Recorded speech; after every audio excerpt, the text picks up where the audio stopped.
I can't get the webcam to work. I just can't. You know what? I gave up. I gave up. We're not going to show skin today. I want to complain about my life. Chat, is that okay? Is that what streamers do? Do Pokemains of the world, do they complain about their life? Because this is what I want to do. Everyone goes to work and they get to complain. And it's like, oh my god, I went today, you know, I drove my cat around the town. I'm a taxi driver. I drove around, and then this guy came and blah, blah, blah. You know, everyone gets to do that. But me, I can't do that because I'm a streamer. Like, no one takes me seriously, chat. No one takes me seriously at all. It's like, what are you complaining about, V? You wake up whenever you want. You go to sleep whenever you want. What do you have to complain? Huh? Get a real job. That's what I get. So my complaint is that I can't complain. That is my problem. It's like, no matter what happens, I can't complain. It's hard not to complain. You know, like, sometimes you just want to do it. Sometimes you just want to say things. Oh, now it's working. Sometimes you just want to say things to get them off your chest. And I can't do that. It's sad, really. Anyway, right, so. The China virus part 2. Interesting how it's not even named the China virus. Like, up until now, we used to name things based on their origin. Like the Ebola virus. Well, it's called like that because like they found it next to a river, right? The Spanish flu.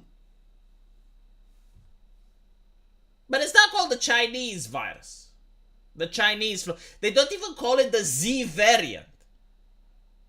So when you have like this high level of making sure you don't step on eggshell, it's like, oh, well, we can't offend. You know, you can say shit about America as much as you want, especially if you're an American. You are encouraged to say bad things. Oh, yes, America is a systemically evil, racist country that is borderlining on fascismus. But luckily there is an army of plump HR ladies that keep the fascismus in check. And then you have the noble Democrats, those brave senators that have managed to barely survive the January 6th insurrection. You know, like, you can say all of those. It's fine. But China, Tiananmen Square, what? Tiananmen what? Like, what? Nani? Nani desu ka? Nani? $5. You do not have $5. Thank you for the excellent car. It's not excellent. I mean, look at me. You know, I'm coming up with my hair like this because I literally just woke up. You know, like a lot of people try to say, well, like, V, why are you sleeping during the day? Why can't you be like a normal person? And the answer is because I have responsibilities. Okay, I gotta play Dungeons and Dragons all the while to 2 fucking a.m. We start at 9 and we end the session at 2 a.m. in my country. All right, like at 2 a.m. most people are asleep. And then I have to go on the Archcast, which, again, I'm not complaining about, like, staying awake, but it messes up with your sleeping schedule. Like, if you do this 2 days a week, you are going to, like, look. It's like, V, why don't you get a haircut when everything is closed? I just woke up. It's morning for me, all right? It's not my fault people don't go to bed at this hour. There is no hairstylist which cuts your hair during the fucking night. There should be, though. Maybe if you're Nancy Pelosi, I'll probably shave my own hair. I'll just get a buzz cut or something. Oh, God, it's so annoying. VB, love you, long time. I love you too, Sarah. Money for you to get a complaining license. Maybe in Sargon's universe, you actually do need a license for that. Return to Wuhan. I don't even think it starts from Wuhan now. Holy time zone complaining. Yes. It is the time zone. Like, I will stay up until 2 a.m., but it messes with my sleeping schedule. By the way, did you know that Italy wants to pass a legislation that's going to make Jinx from League of Legends child pornography? It sounds weird, doesn't it? Sounds very bizarre. But like, let me read the legislation to you. So, apparently, this is the proposed legislation, and maybe I'm not reading it properly, but like, the way I would interpret it is that yes, Jinx from League of Legends is now falling in the category of if you have it on your hard drive in Italy, you can go to prison for up to 3 years. So listen to this, right? This is pointed out by the European lecturer Paolo Caroli. The legal definition of pornography in Italy, because this is like what's important when you study law. There is a difference between what people understand by something versus what the legislation actually says. So the legislation may use common words, but in reality they may prosecute something else entirely. So what is the definition of pornography in Italy? Well, the definition is that does not require that the content was created for the purpose of inducing sexual arousal. It just needs to be like that in the eye of the beholder. So in other words, if you have like an anime of My Hero Academia, right? That's not created for pornography. But it does have minors, and by minors we mean like female characters between the age of 16 to 17, which may have cleavage. So like if you have an episode of My Hero Academia with all of those popular characters and they are on a beach, I mean, look at it. Picture of naked minors playing normally on a beach, but it's not like actual people. We're talking about drawings, right? So that can now be pornography, even though the artist does not mean it as such. So basically, if you have One Piece, hell, Dragon Ball. Holy shit, Dragon Ball, it has episodes where you get to see Goku's penis, right? So now, if you have that on your hard drive in Italy, you risk up to 3 years. So the decision was heavily criticized by the scholarship at the Italian court. The extent of what is considered child pornography is now being given to comics and hentai anime, which is the so-called totally virtual porn. According to the court, the possession of CP is a crime of concrete danger. And in the case of comics, the danger is represented by the evocation of real situations which children are reduced to mere sex objects. Which, you know, like, if that's your thinking, I don't understand why violence is allowed. Like, if you ban that, you have to also follow through and ban violence. Like, why you know, like Digimon, right? Like, why are kids getting beaten up by digital monsters? I mean, doesn't that normalize violence towards children? I mean, you apply the same, like, but like, okay, you know, like, you want to, this is what I noticed, right? Like, initially, they're like, okay, we're going to target digital drawings of prepubescent children. Perfect. I agree. No, fine. Like that's what the lawmaker thinks. But now it's being extended to even female characters in non-pornographic situations, which are clearly drawn to appear as mature women. I mean, you know, you can say, oh, My Hero Academia, it's got mine. Like, come the fuck on, okay? Like, if you just change the translation of the show, you have the localizers. If the localizers could do their job and say that all the characters are 18, does it affect the story? No. Do I care? No. But they do not do that, right? So in my opinion, this is what I think. I think that, first of all, the legislators have absolutely no idea of modern technology. They do not understand how technology works. If you read the law, like this is just so you can understand how fucked up the law is. In Italy, if my understanding is correct, any type, like if you're getting CP on social media, right? So you're on a Discord and someone posts hentai. Even if you don't open it, even if you don't, you are guilty. How the fuck does that work, right? So like if someone sends, this actually happened to Alex Jones, right? Like someone sent him, in order to get him into trouble, sent him emails like that. He didn't open them. But when the judge subpoenaed his emails and he had to show all of the emails that he had, the judge found CP and the media was like, oh my god, look what Alex Jones has. But it was due to the fact that some troll sent him that to get him in trouble. And his defense was like, they were never open, right? But you know, it leaves the question. It's like if some person actually does receive something, right? Like they don't look for it. But it's social media, like you're on a Discord server. Someone DMs you and sends you. What is the legal procedure in which that person can say, well, look, I'm not interested in that. It's like someone is trying to get me into trouble. What can I do? Right? They don't even have like such a thing into account. So it's like Dios mio intensifies, right? I'm glad that I'm not Italian. I never got placed into such a situation. But, you know, you can be on Twitter and you can actually see in your timeline a Japanese artist or some shit. And again, like you're not actively looking for that. But simply due to the nature of the platform, you can be exposed to drawings of My Hero Academia that are lewd.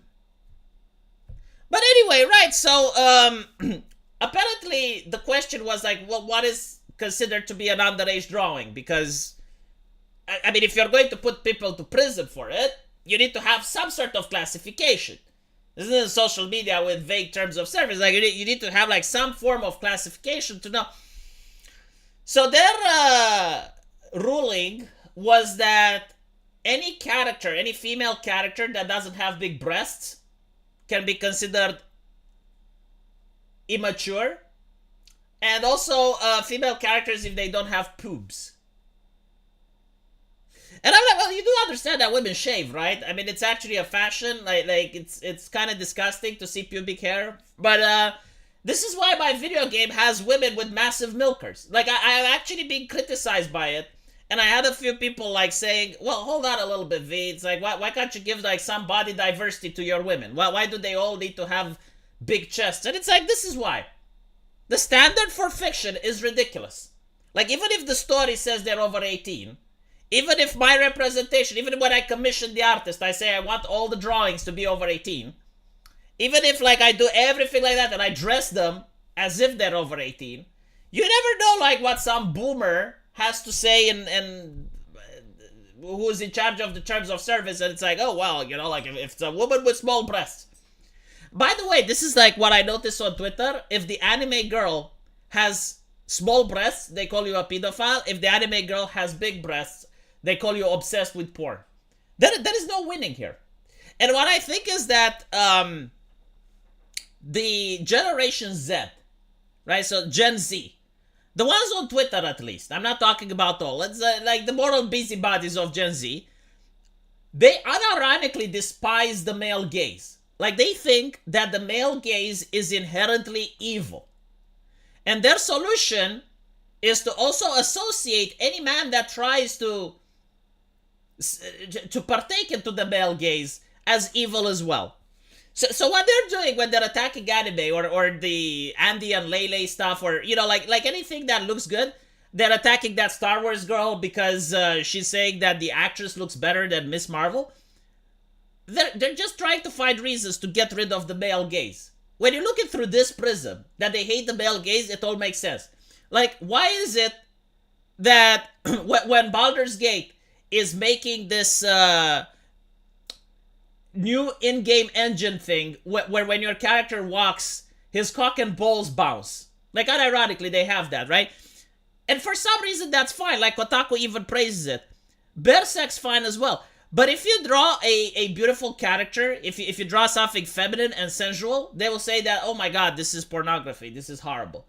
It's just because it's tied to the male gaze. If the coffin of Andy and Lele had two furries in it, or it had two guys in it, there would be, not only it wouldn't be a problem, they would promote that game. Let me bust through some super chats really quick. V, logic will save us. You must have F plus cup planet crackers or else it's sus. Yeah, it's literally like that. I mean, you have to over-exaggerate the fact that the character is mature. The problem is that the anime art style, by itself, it makes characters look younger. Like, even if you try your best, just by and it's designed that way in order to simplify the drawing process. The anime art style is taken from Disney. And the reason they created it was to streamline animation, to make it cheaper to produce. But it offered, you know, like, it obviously it has, like, its own Japanese touch to it. And what the anime art style does is that it doesn't do a lot of details. It's kind of like what the West does with color art, but the anime does it better. Like, if you look at anime girls, most of them are generic. The only thing that differentiates them is the hair and the eyes. That's why the eyes are bigger. It's a lot easier to make human emotions by having eyes. But the anime characters do not have wrinkles. They do not have, like, the imperfection that shows the aging of the skin. And the reason for that, and because of that, it makes them look younger.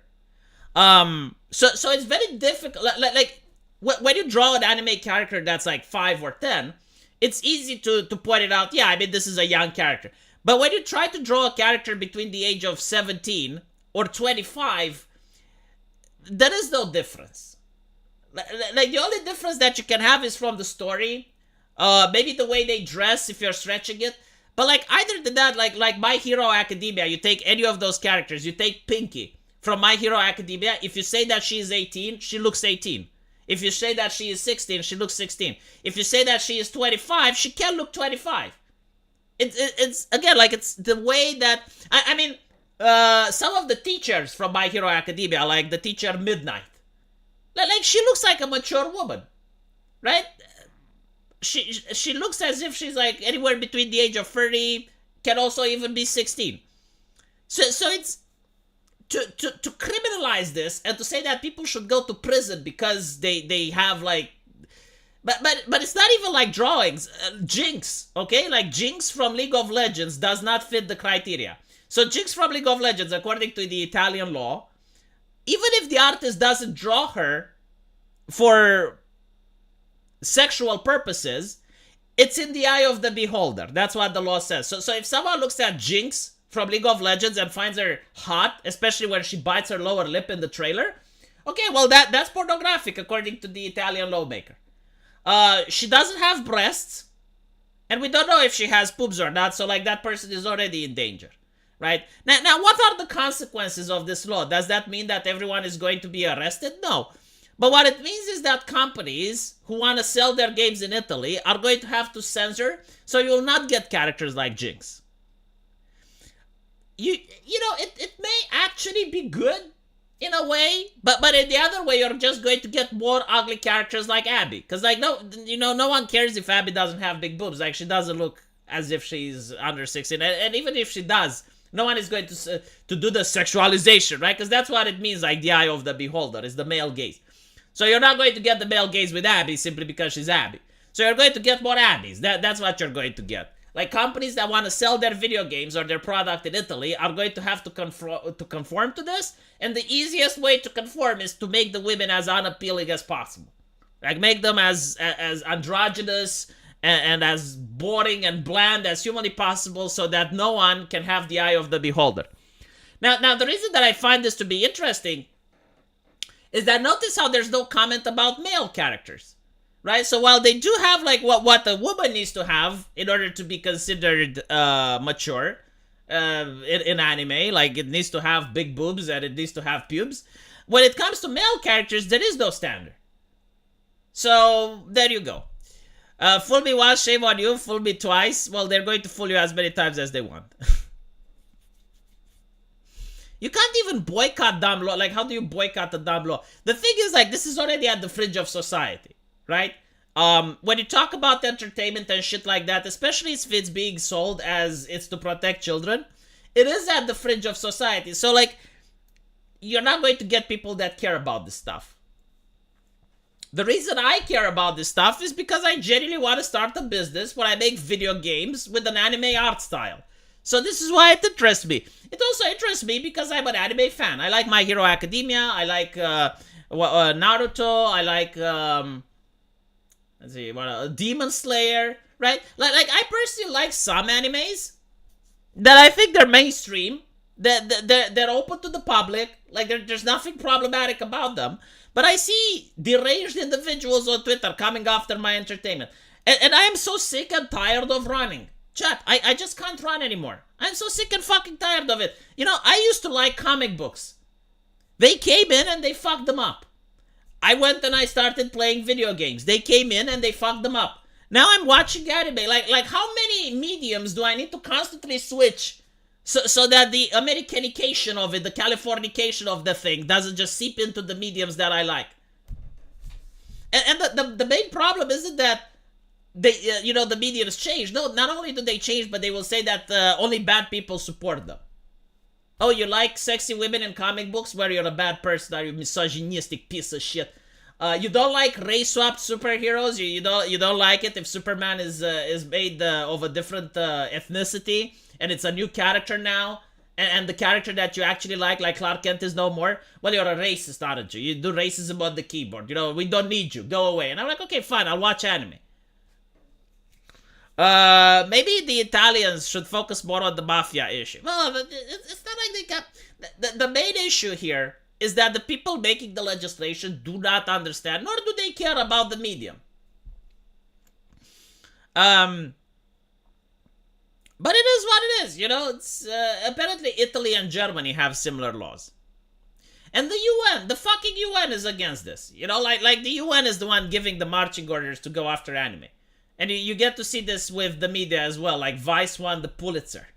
Vice won the fucking Pulitzer for saying that anime is pedophilia. Like this is where the culture is going. Like if you're an anime fan, they try their best to shame Japanese people into conforming with the message. Right? Like what they want is anime to be like comic books. Okay? Like they want anime to be like American Hollywood. They want anime to be like AAA video games. Because they're popular. So they want to get it to a point where they spread the message. Now, they tried reasoning with the Japanese people, and it didn't work.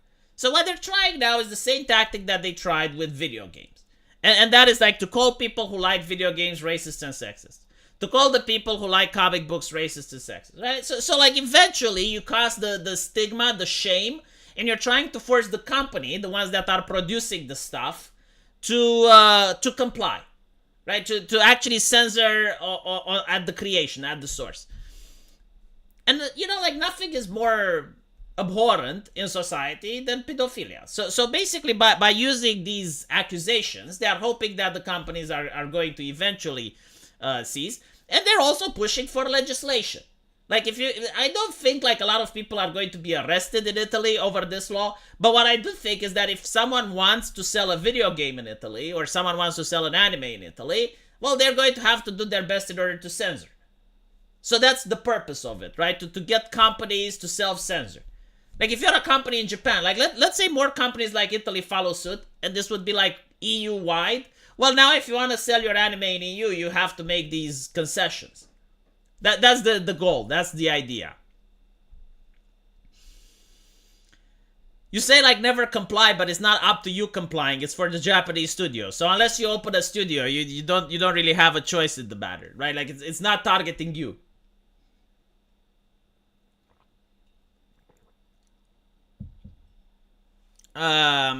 Yeah, I mean, I'm actually thinking like many animes, and almost all of them come in violation with Italy's law. And we're talking about like mainstream anime. I mean, hell, even Naruto, you know, like when Naruto does the harem no jutsu? I mean, that should be 3 years in an Italian prison just for that. I'm not even defending hentai at this point, because they're not coming after the hentai. They're coming after like mainstream anime.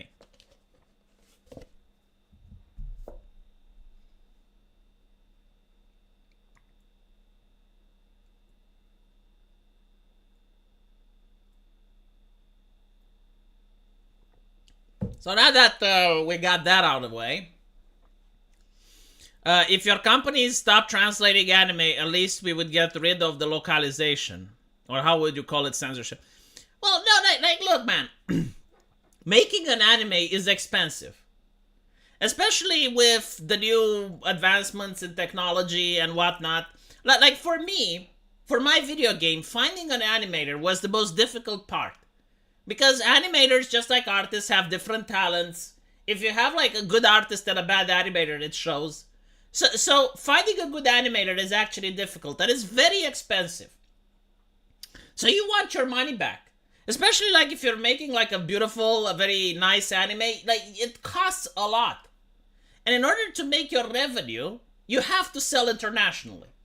Like my game, for instance, if I was to only sell it in Romania, I wouldn't even consider it. Like, there is no way I'm getting my money back. There's no way I'm getting my investment.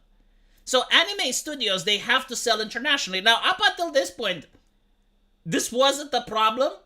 Like, you had an anime and you would easily sell it. The problem starts when you have all of these censorship rules, right? So now, if you want to make money, you got to say, I mean, Hollywood already complies with this shit, you know, as censorious as America is, and as much as they brag about their morality and shit like that, when they make movies on Hollywood, they do not have gay characters in them. Very few do, because they want to sell in China. It's the same argument. It costs around $350 million to make a blockbuster movie.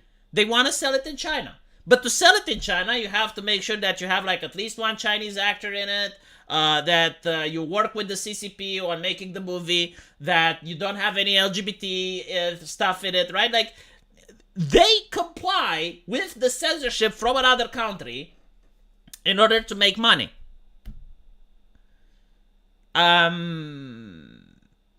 It is what it is. You know, like I genuinely do not see things getting less censored.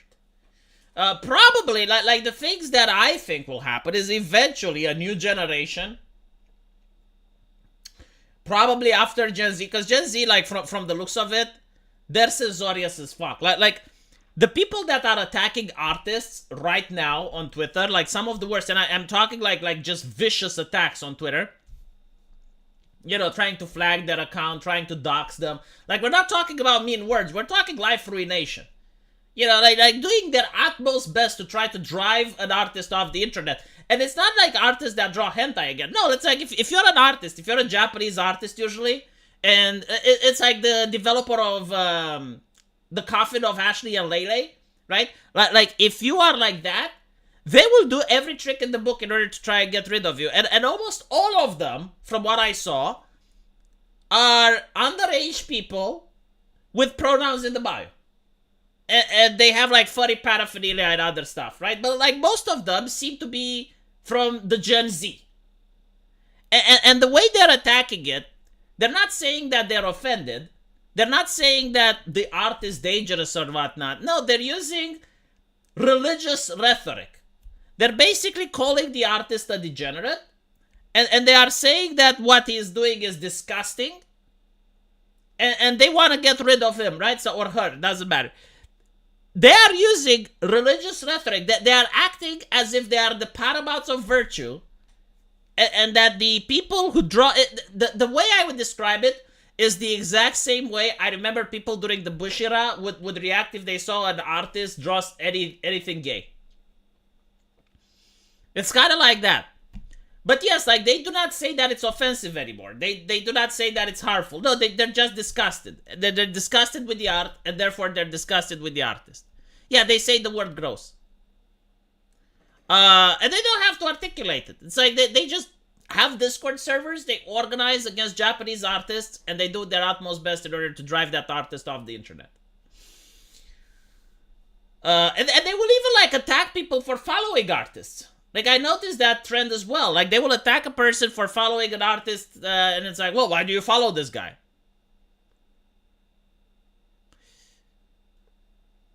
It is what it is. I don't know. Yeah, furries and K-pop fans. Like, K-pop fans seem to be very problematic. Just so you can understand how problematic K-pop fans are, recently, and all of it, it's like the underlying problem that they have is with the male gaze and men in general. Yeah, the reason I'm saying this is due to the K-pop fan incident. So the K-pop fan incident has like one celebrity that's with K-pop, and he was asked in an interview like what animes he recommends to people. So he recommended Into the Abyss. Now I personally haven't seen Into the Abyss, but I understand it's an anime that's meant to offend, right? It has children dying. It's got like various dark themes. And it was nominated as Anime of the Year by Crunchyroll. So again, we're not talking like about a fringe anime or, you know, like some hentai stuff. No, like we're talking about like an anime that was nominated as Anime of the Year. But because that K-pop guy said that, he got so much shit on social media. And again, people trying to dox him, people trying to flag him and report him. And there were like individuals saying that, you know, all men should be locked up until proven that they were innocent, calling him a pedo and stuff. This is the new generation. Like, these are the mortal busybodies of Gen Z. That they do not allow a K-pop person to have an opinion. And again, like, the reason that it's got nothing to do with anime. Like, anime is just the symptom. The root of the problem is that they hate masculinity. They hate the male gaze. And this is why they freak out about, oh my god, Andrew Tate and shit. They have been trained since schools to hate anything about masculinity. They consider masculinity itself to be toxic. The average price for one anime episode costs between $100,000 to $300,000. It just depends on if it's a new upcoming studio, they will be around 150. But a studio like Madhouse, we're looking at 250,000. Yeah, like it's really expensive. So if you want to get your money back, you need to make sure that you are able to get people to watch that anime. So you can't afford to make like a $300,000 per episode anime. That's like $3 million per 10 episodes, and then only sell it in Japan. You're not going to get your money back. So you need to bow to Crunchyroll. You need to ask Crunchyroll, okay, like what are we allowed to do? Masa, please tell us. Like how can we create our anime? It's business, okay? Like it's not ideological. And this is why you see less and less fucked up anime. Like I remember going into the 90s and looking at some of the anime from the 90s. I mean, it was incredibly gory. It was incredibly adult-oriented, but you know what? It made you feel stuff. Like, it made you feel emotions. Because that's the purpose of art. It's supposed to spark certain feelings and emotions from you. Made you feel either, like, disgust, dread, horror, happiness, joy, right? But you felt stuff. And now when you're looking at modern anime, you don't get to feel any of these things. You need to start off as a manga or visual novel first. Yeah, but it doesn't matter what you start with, okay? Like that, I agree with what you're saying. But at the end of the day, it doesn't really matter. What matters is that the episode costs this much and you can't afford to only sell in Japan. One part of Gen Z is full of soy people that not only censor everything, but the other part is Andrew Tate fans. I don't think like the Andrew Tate fans are as popular as you think. But I do believe that the censorship is strong. It's very puritanical in its ideology. Like, puritanical in the sense of, it's not like if I don't like it, I don't watch it. It's if I don't like it, I'm going to do my best in order to ruin you and your livelihood. That's the mentality that we're witnessing.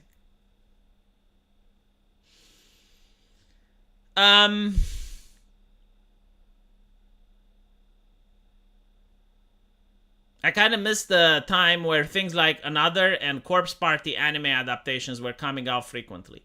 Yeah, it is true, you know, like, I genuinely grew up.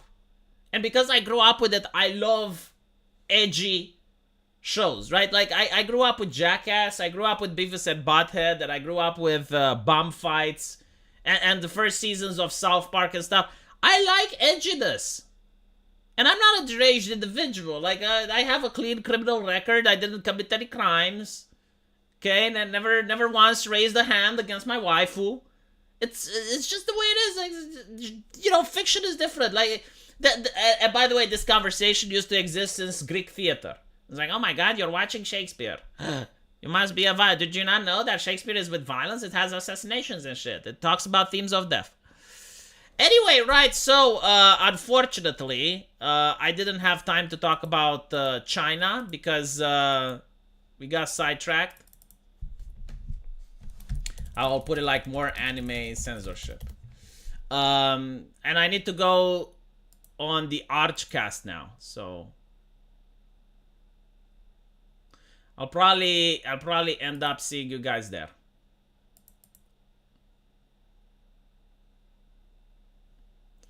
Right, take care. I changed the thumbnail, so I'll see you. Bye-bye.